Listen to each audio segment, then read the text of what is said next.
As stated by Stanley in 2013, technology has a long history of supporting language learning. It started from the wax cylinder produced by Lingophone in 1901, and then after that, the revolutionary magnetic tape in the 1950s led to the establishment of language laboratories. 15 years ago, when I started to learn English in elementary school, we listened to the tapes to listen to the authentic English resources. And then after that, we moved to the multimedia lab, which is like the computer lab, and we can listen to teacher or to your peers through the headphone, and everyone get a computer so they can share the information through the screen instead of just from their textbooks. This lab put teachers and students online, but they are not on the internet.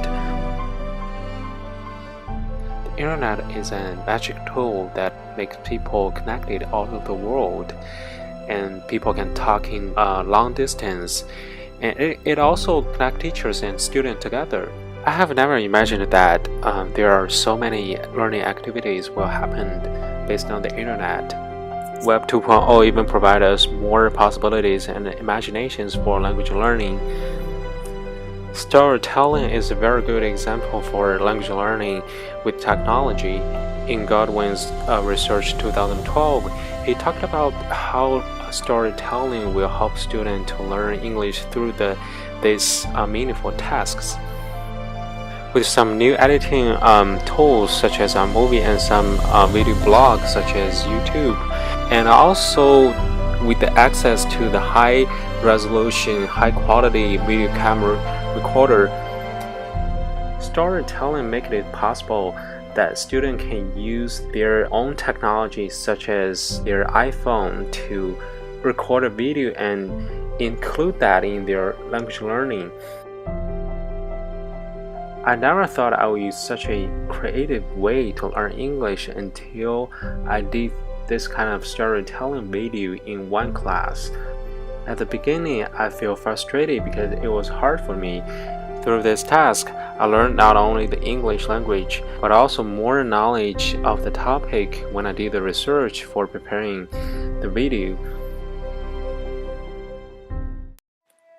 The American TV dramas are now very popular in China, especially among the English language learners. There are 2 TV dramas even used in classroom for English teaching.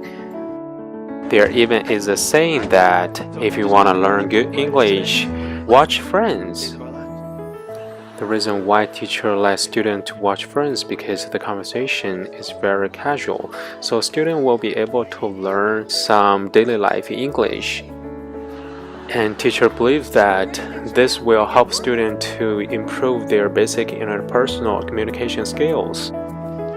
Teachers also like students to watch Big Bang Theory because the conversations sometimes are more academic, and that may help students to improve their cognitive academic language proficiency. To make sure students with different language proficiency levels, teacher usually play the video the first time without the subtitle and the second time with the subtitles. Then the second time, student will be able to pick up the vocabularies or sentences they don't understand in the first time. If the student's English language proficiency is very low, teacher sometimes will give them the transcript. That's a process of using visualization to help students comprehend the meaning of vocabularies and sentences. To use these teaching methods embedded with the technology will create a relaxing atmosphere for students in the classroom, and at the same time, students' affective filter will be lowered down. And the English from the video is authentic but not boring. If students feel they are able to understand what they are saying in the video, they will just listen to the video without seeing the subtitles. In Grugridge 2007's research for students' use of subtitles and the transcript for learning English and especially training their listening skills, it says that students with higher English language proficiency even use subtitles more frequently than the students with lower language proficiency. So different students with different language proficiencies will all take advantage of the subtitles when they are learning English. There's another hotspot, which is the development of English language learning software or apps. When you go to the Apple App Store and you type in English language learning or English learning in the search bar, there are almost 200 searching results of the English language learning software or apps, and there must be much more for the Windows. This software will not only help students to learn English, but also students will be able to communicate with the software. To reach this need, softwares have to provide not only automated feedback, but also feedback from peers. For example, there's one correction software called One Checker. If you paste in your essay, the software will start to review your essay and find out the spelling mistakes or grammar mistakes you have made during the writing. And you will be able to learn how to correct it, and you will also find some examples. On the right side, you can find metalinguistic clues and metalinguistic explanations for your errors. Corrective feedback will be very effective for writing skills, but may not that effective for listening or speaking.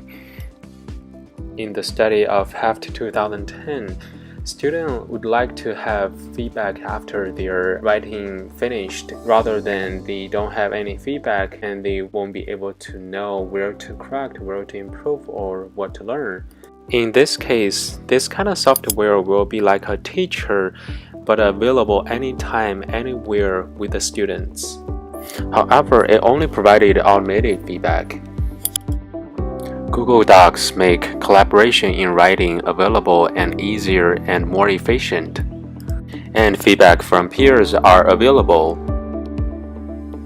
It is inevitable to have more technology in research and English teaching. We will always find a way to improve the effectiveness and efficiency in using technology in language learning and language teaching.